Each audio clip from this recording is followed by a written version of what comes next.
Hey neighbor, welcome back to the channel.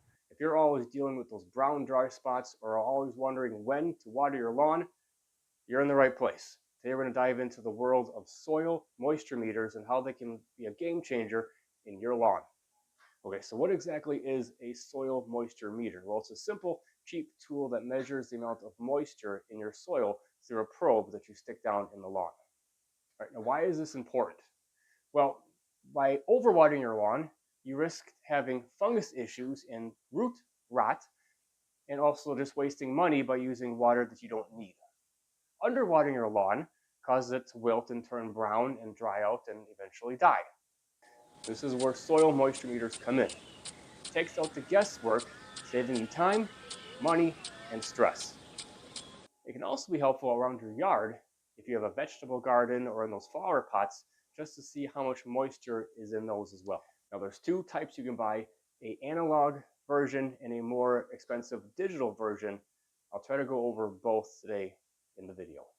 These tools are relatively easy to use.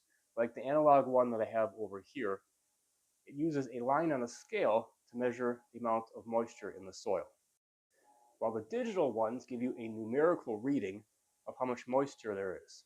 In both examples, all you do is put the probe in the soil, wait for the reading to stabilize, and see where you are.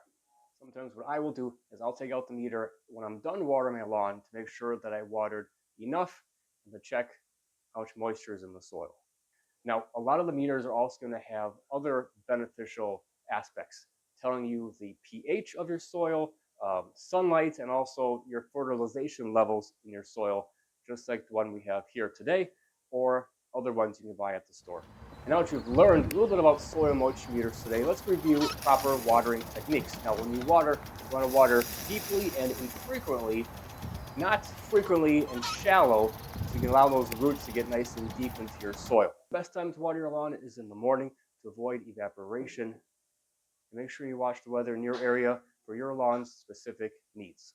If this video is helpful to you, please make sure that you subscribe for more lawn content and give this video a like. And as always, thanks for watching.